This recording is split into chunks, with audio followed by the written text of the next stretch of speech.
Bonjour à tous, bonjour l'équipe. J'espère que tout le monde va bien. Je vous fais la suite de la vidéo sur l'analyse du gold en daily, en futur. Donc on avait vu la première partie, vous l'avez en vidéo sur YouTube, sur un lien YouTube. Et là je vais vous faire la deuxième partie. Ok, c'est cadeau, c'est des choses très importantes que je vais vous montrer. Là je vais vous apprendre à tracer une trendline très importante qui raconte l'histoire du prix, de l'évolution du prix du gold en daily. Donc comment on repère? On regarde un graphique et ensuite on repère des points clés. Donc si on part ici d'en bas, déjà, on a un point clé avec une mèche ici. Ici également, regardez, hop, on a un creux ici. On a un deuxième creux ici. Un troisième creux ici. Une zone d'équilibre. Et là, on a une accélération. Une accélération du prix. Donc ce point est stratégique. Donc premier point stratégique. Deuxième point stratégique. Troisième point stratégique. Vous l'avez ici, quatrième. D'accord? Et le cinquième, on l'avait expliqué sur la vidéo d'avant, c'est celui-ci. Donc je prends quoi? Je prends une trendline. Je vais là pour tracer une trendline, c'est une ligne, ou une oblique si vous préférez, en français. Je vais partir de mon repère. Allez, on va partir de cette zone-là. Donc c'est cette zone ici. Donc on va partir de cette bougie-là, par exemple. Hop. Donc moi, l'objectif est de tracer la trendline qui me raconte l'histoire du prix. Et c'est ma base, c'est mon gros repère. Donc là, et ensuite je suis obligé de passer par ce point-là, qui est l'accélération, et le deuxième point que je vous ai expliqué tout à l'heure. Donc pour moi, hop, ici, l'accélération, le point clé, pour moi, il est là. Point clé ici. Deuxième touch ici. D'accord?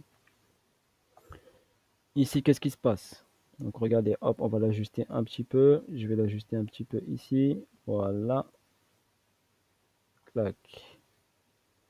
Et là, pour moi, elle est parfaite. Voilà. Donc pourquoi elle est parfaite? Parce que regardez ici. Donc, on va descendre un tout petit peu pour qu'elle soit super parfaite. Voilà là.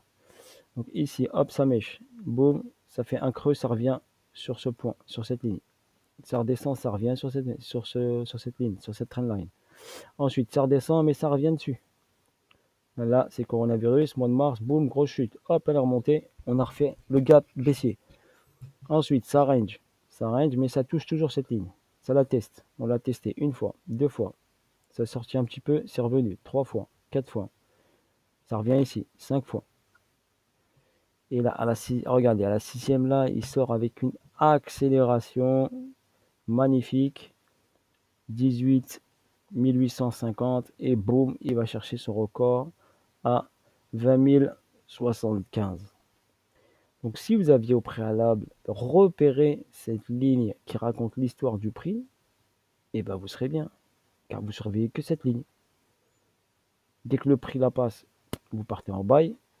Dès que le prix la casse, vous partez en sell. Un exemple bête et précis. Je surveille que cette ligne et je prends. Ça casse vers le haut, bah, je la prends en buy. Ça casse vers le bas, je la prends en sell. Ça fait un rejet dessus, bah, ça fait un effet rebond. Ça rebondit dessus, donc ça repart à la hausse. Très simple. Ça rebondit dessus ici, de bas en haut. Ça rebondit, ça repart en sell. Regardez, ça rebondit, ça sort. Hop, je prends quelques pips, je vois, hop, une bougie rouge, je sors. Tac, ça repart en bas. Et là, hop, j'ai un bon repère. Là, c'est en bas, je sais qu'elle va revenir dessus. Donc, j'ai un très bon repère. Si on remarque bien ici, il va venir, hop, la tester. Il est venu la tester une fois. Il est venu la tester une deuxième fois. À mon avis, il va venir la retester une troisième fois. D'accord? Donc ensuite, voilà. Ici, par exemple, regardez, on peut tracer ici une zone. Je vais vous la montrer. On va essayer de voir ce que le prix projette peut-être de faire. Je vais prendre un triangle, par exemple. Le point là, le point ici. Et on va tracer ce triangle-là. Regardez.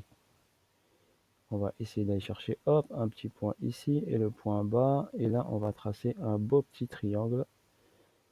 Ici, grâce à cette ligne qui est très importante. Et regardez, vous avez un triangle ici. Point de chute ici. Touch et touch ici par rapport à cette sortie accélération en daily. Donc là, ça va être une zone de compression, on appelle ça. Donc le prix va compresser, il compresse, il compresse. Donc il n'y aura pas de grosses variations. Et d'un coup, quand il va arriver dans cette zone-là, il va soit partir. Donc si on fait, regardez, je vous trace un petit truc. Avec les flèches, soit il va faire paf, d'accord, haussier, soit paf, il va partir en bas. Donc ça, je vous le fais grossièrement, bien sûr. Donc soit ici, soit en bas, soit en haut. Ok? Donc là, cette zone, bien sûr, il va bouger un petit peu dans cette zone-là. Si on grossit un petit peu, voilà, je vous donne petite analyse rapide. Ensuite, je vais partir en H4. En H4D, voilà, time frame H4. Donc, qu'est-ce qui se passe sur le time frame H4? Donc là, on a eu une hausse, boum, et après un retracement. Voilà, ici. Donc là, une baisse et un petit retracement ici. Donc pour moi, là, il va ranger ici. Vous pouvez tracer le triangle aussi. Et pour moi, il va aller chercher cette zone-là, donc basse. Donc si vous êtes ici, regardez, on va être en haut du triangle. Vous pouvez surveiller ici, cette haut du triangle ici. Donc là, pour moi, il va aller tester ici le bas du triangle, cette zone-là. D'accord? Je vous l'ai montré, cette zone-là, c'est la zone des 61,8 de la zone de range. Voilà. Et vous avez aussi la trendline ici qui raconte l'histoire du prix. Donc j'ai deux repères, le 61,8 et ma trendline qui raconte le prix. Et en plus, j'ai le support ici. S'il rebondit dessus, je repars en achat. S'il casse, je passe en vente. Donc ici, support, plus trendline qui raconte le prix. Si ici c'est cassé, je réfléchis même pas, les yeux fermés, je pars en sell. Si ça rebondit dessus, les yeux fermés, et ben je pars en buy. Voilà le trading. Si vous avez cette force en technique, c'est très important. Après, il y a le fondamental qui va influencer sur la variation, sur le mouvement du prix. D'accord? Mais pour moi, la base technique, déjà, il faut l'avoir déjà. Si vous avez votre base technique, vous arrivez à faire ce genre d'analyse sur n'importe quel actif, là, vous avez une information clé pour la suite du mouvement du prix. Voilà, donc là, je vous ai le donné en 4 heures, en H4. Regardez, je vais aller en 15 minutes. Donc, je vais enlever juste ce petit triangle. Voilà, comme ça, j'aurai pas la couleur violet quand je vais partir en petit time frame. On va partir en 1 heure. Allez, 1 heure pour regarder rapidement. Regardez en 1 heure. Donc, le triangle, vous l'avez visualisé. Donc, vous l'avez en tête, ce triangle. D'accord? Le triangle, vous l'avez. Vous pouvez même le retracer en H1 si vous voulez. Un exemple, on prend ici le point haut, le point bas, ici par exemple, je peux le tracer ici, il affine un peu plus, et j'ai mon triangle qui est là. Voilà comment tracer un triangle ici. Et après en daily, il est un peu plus précis. Voilà. Et en daily, je l'ai tracé sur cette zone-là, donc sur ce plus bas et sur ce plus haut. En daily, c'était plutôt le plus bas qui était ici sur la sortie de range ici. Voilà. Et le plus haut qui était là. Et après, j'ai ajusté ici cette pointe sur la partie ici et collé à ma trendline qui me raconte l'histoire du prix. D'accord? Après, vous pouvez le tracer ici sur ce point stratégique qu'on avait décelé, vous vous rappelez, qui était là. Clac, et vous le descendez ici par rapport à ce point-là. Car si on le trace sur ce point-là, vous marquez que le prix est déjà sorti. Donc le prix est sorti et est revenu dessus. D'accord? Voilà, donc vous pouvez le tracer comme ça. Parce que pour moi, il part d'ici et reste sur la trendline. Voilà, donc vous êtes en zone de compression. Ou vous pouvez bien sûr pas tracer de triangle et tracer bien sûr des lignes. Donc des lignes avec des trendlines. Parfait, je pars ici du point ici. Si vous préférez les lignes, hop. Et je vais aller chercher ce point-là. Ou vous pouvez préférer ce point-là. Ils vont marquer bien ici. Il est sorti et il a fait un pullback dessus. Voilà, par exemple. Si j'ai pris juste ce point-là, quand j'ai tradé le gold, où j'avais pris par exemple ce point-là et ce point-là. Donc voilà pourquoi c'est une trendline. Elle sert à vous donner également un repère. Donc regardez, hop, ici j'ai pris ce point-là. Donc il a rebondi dessus, il a chuté. Il est venu chercher les 61,8. Tac, tac. Et là, regardez, c'est pas magique. Si vous avez tracé cette trendline, ici, vous avez une cassure. Un petit signal avec une belle petite mèche ici qui remonte et descend. Et là, vous avez une accélération du prix quand il a cassé cette ligne-là. Il est parti chercher cette zone-là. Donc si vous avez pris juste ce mouvement-là à la cassure de cette trendline, 19,52. Et là, 19,90, 52,90, 400 pips. 400 pips sur le gold avec un lot, ça fait 400 pips avec un lot, ça vous fait 4000 euros. Si je ne me trompe pas, ouais, ça fait ça. C'est environ 4000 euros. Donc de là, ouais, 50, 90, ouais, c'est ça, ça fait 4000 euros. Donc avec un lot, avec 380 euros d'investissement ou de dollars, vous avez gagné 4000 € sur cette hausse-là, ou juste cette hausse-là. La première, vous avez vu tracer cette résistance, donc juste sur cette hausse-là de 50 à 77 ou 70, 50-70, il y a 2000 € à prendre. Voilà comment vous pouvez trader également avec des trendlines, où on va chercher, nous, à tracer celle-ci. Voilà. Et on va la garder là sur notre graphe en visuel. On va essayer après de l'ajuster un peu plus et je vais l'arrêter sur les 60 sur ma trendline ici qui raconte l'histoire du prix. Donc hop, ensuite je vais aller en time frame un peu plus petit, 15 minutes. Allez, on va aller en 15 minutes et on va regarder la fin du mouvement du gold de vendredi 17. Donc vendredi 17, tac tac, j'ai constaté donc une hausse du prix. Voilà, et là une chute importante du prix. Attendez, je vais grossir les bougies japonaises.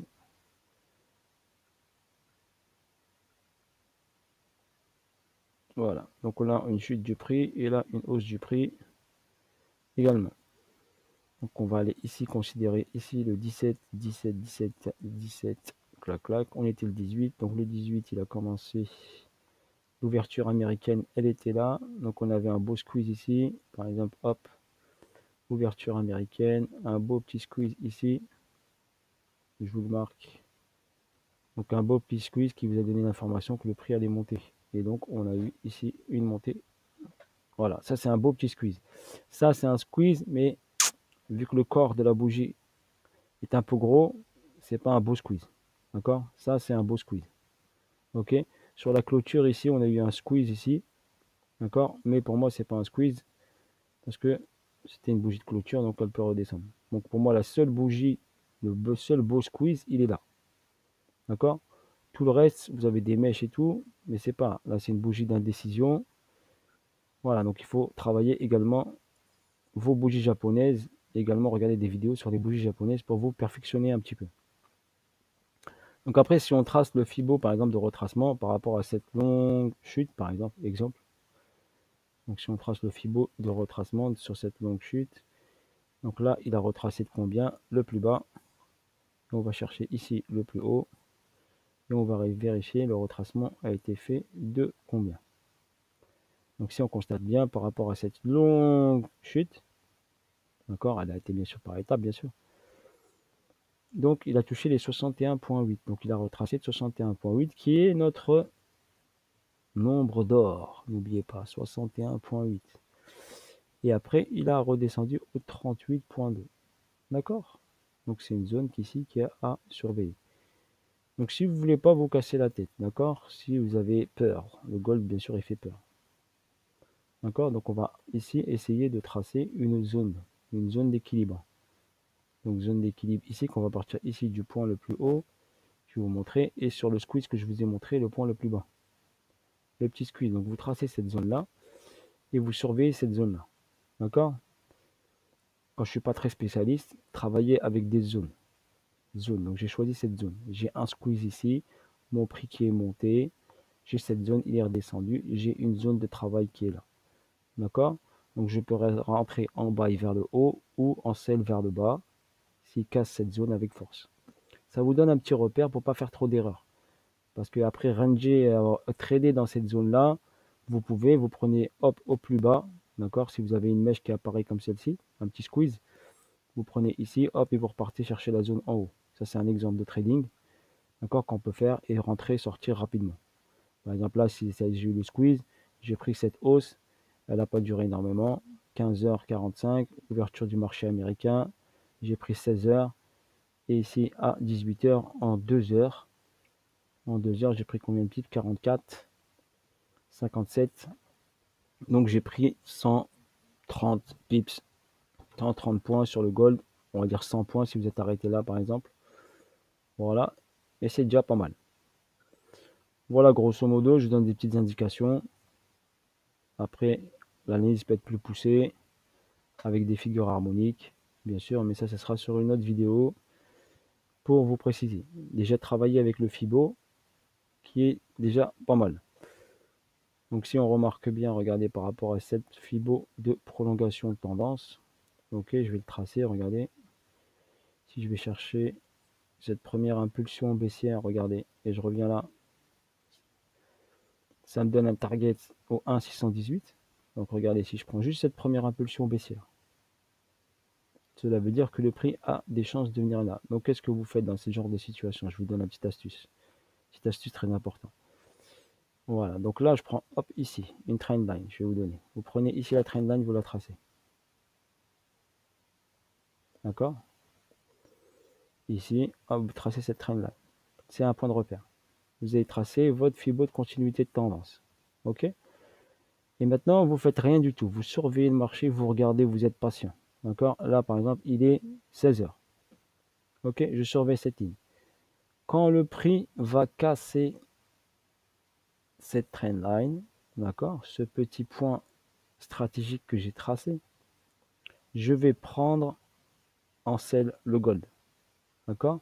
Car ma continuité de tendance me donne un objectif ici à 19,44. Et là, 19,57. Donc, j'attends bien qu'elle soit cassée avec force. Là, par exemple, j'ai une cassure. D'accord? Et j'ai une remontée.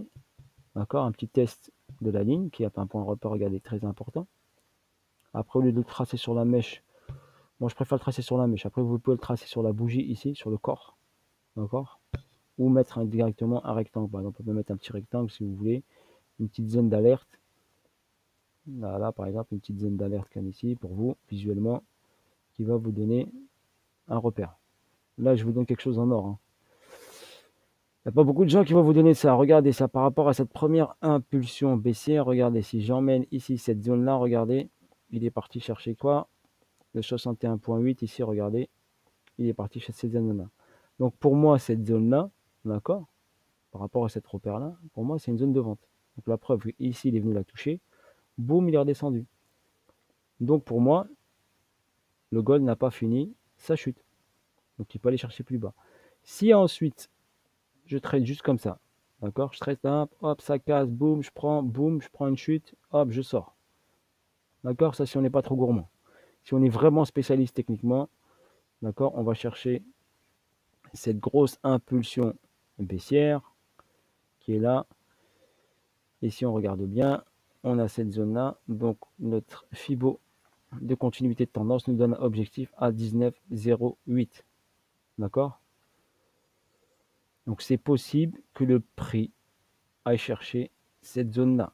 D'accord? Et je vous ai donné, c'est la zone d'achat. Ici, c'est un support d'achat. Si elle n'est pas cassée, c'est-à-dire que le prix va repartir vers le haut. Et n'oubliez pas cette zone-là, je vous ai donné la trendline du prix, elle est là, regardez, vous la voyez, la verte là?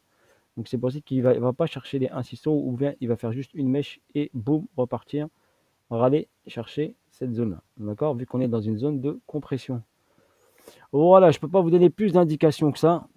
Là, si vous avez fait quelque chose que personne ne vous montrera ou les gens ne sont pas capables, je pense, de le faire. Très peu de gens sont capables de vous expliquer comme ça. Donc ça, c'est une vidéo vraiment, on va dire en or. D'accord? Essayez au maximum de partager à vos collègues, à vos amis, à ceux qui aiment le trading, qui sont vraiment débutants. D'accord? Toujours trader sur des time frames pas plus bas que 15 minutes. Toujours partir en weekly, monthly, weekly, daily, d'accord, H4, H1 et ensuite descendre en 30 minutes ou en 15 minutes pour trader le gold. On peut juste travailler son entrée sur un time frame de 5 minutes si vous voulez travailler votre entrée et être plus pointilleux. Donc je vous ai donné toutes les indications pour moi sur l'évolution du gold. Donc ce soir à minuit, on va voir l'ouverture du gold. Est-ce qu'il va ouvrir sur baissier ou haussier? Je dirais peut-être pour moi pour un petit gars, moi je dirais un gap baissier. D'accord, ou légère hausse, mais pour moi, il ne dépassera pas cette zone-là. D'accord, c'est le maximum. Mais je le vois plutôt aller redescendre et aller au moins chercher cette zone-là. Voilà, sur ce, bis à tous. N'hésitez pas à liker au max. D'accord, j'attends des j'aime, des partages, des commentaires, tout ce que vous pouvez. D'accord, je vais le mettre bien sûr sur la page Telegram. Voilà, également sur la page Facebook. Et également, vous l'avez sur YouTube. Donc, n'hésitez pas à aller partager ces vidéos, voir les autres vidéos également. Et la vidéo 1, bien sûr, qui vous explique bien sûr le départ de l'analyse du gold en daily. Ok, n'oubliez pas de regarder en 15 minutes. Je vais vous montrer un petit détail aussi supplémentaire que j'ai oublié de vous montrer. Donc, l'indicateur RSI est sous la zone des 50%. Ne pas oublier, s'il est sous la zone des 50%, il a de fortes probabilités d'aller descendre un peu plus bas. Donc moi je dis une forte probabilité que le gold continue sa petite descente. Et bon, c'est pas la chute monstrueuse, hein. Donc petite descente, c'est juste il est dans la zone de compression. Et là, c'est le haut de la zone de compression. Et peut-être qu'il va aller chercher le bas de la zone de compression. Sur ce, bis à tous. Sid avec vous, d'accord? Bis et à bientôt pour de nouvelles aventures. Bis, ciao.